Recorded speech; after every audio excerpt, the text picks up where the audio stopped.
মনে পড়ে ছোটোবেলার সেই রঙিন দিনগুলোর কথা। আমরা যারা 90s কিড তাদের মোটামুটি রঙিন দিনগুলোর মধ্যে এরকম একটা রঙিন দিন বা বিশেষ দিন ছিল। সেটা হচ্ছে বাবা মায়ের হাত ধরে সার্কাস দেখতে যাওয়া। আমাদের সময় তো এত সিনেমা হলে প্রচলন ছিল না, যদিও বা ছিল সেটা হচ্ছে একেবারেই কলকাতার মধ্যে সীমাবদ্ধ বা যেই দিকগুলো খুব টাউনের মধ্যে সীমাবদ্ধ। তো একটু মফস্বল বা গ্রামের দিকে সিনেমা হল বলে কি আমরা জানতাম না, এবং বাড়ি থেকে খুব রেস্ট্রিকশান ছিল, সিনেমা দেখতে যাওয়া যাবে না।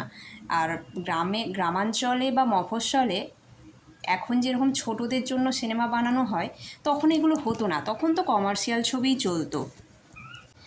ফলে আমি অনেক বড় বয়সে সিনেমা হল কি সেটা আমি জানলাম। তারপর যখন কলকাতায় পড়াশোনার জন্য গেলাম, কলকাতায় গিয়ে মোটামুটি উইকেন্ডে একবার হলেও একটা নন্দনে গিয়ে সিনেমা দেখতাম। যদি দেখতাম ভালো বাংলা ছবি চলছে, তো নন্দনে গিয়ে দেখতাম।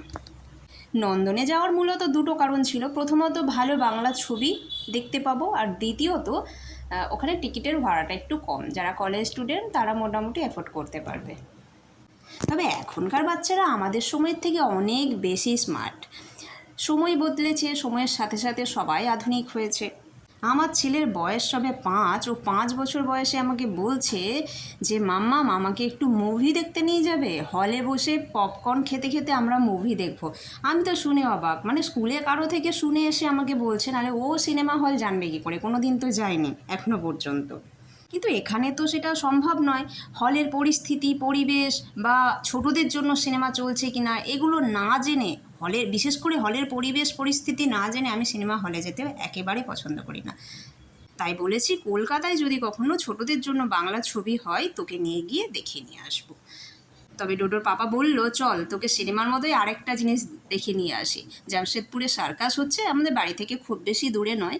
তো আমার এই সার্কাস দেখতে যাওয়ার কথা বলতেই ছোটোবেলার কথা মনে পড়ে গেল, কারণ আমরাও ছোটোবেলায় বাবা মায়ের সাথে রাশিয়ান সার্কাস দেখতে গিয়েছিলাম বাগনানে সম্ভবত। সেই রাশিয়ান মেয়েরা একেবারে মডেলের মতো দেখতে, আর তখন জীবজন্তু নিয়ে খেলা সার্কাস দেখানো হতো, এখন সেটা বন্ধ হয়ে গেছে। তবে মজা কিছু কম হয়নি, তাও আবার সঙ্গে পপকর্নও পেয়ে গেছে ডোডো। এই টুকু ছোট ছোট চোখে এত স্বপ্ন, পপকর্ন খেতে খেতে মুভি দেখবে, মানে শুনেই আমি গড়াগড়ি একদম। সার্কাসের ভেতরে যেই দেখেছে পপকর্ন বিক্রি হচ্ছে, বাপরে, ও একদম বাবা পপকর্ন। তবে সার্কাস দেখে শুধু ডোডো নয়, প্রত্যেকটা বাচ্চা ভীষণ খুশি হয়েছে। প্রত্যেকটা পেরেন্টসদের সাথেই মোটামুটি বাচ্চারা ছিল, কারণ সার্কাস তো মূলত বাচ্চাদেরই জন্য। ভিডিওটা কেমন লাগলো কমেন্ট করে জানাবে।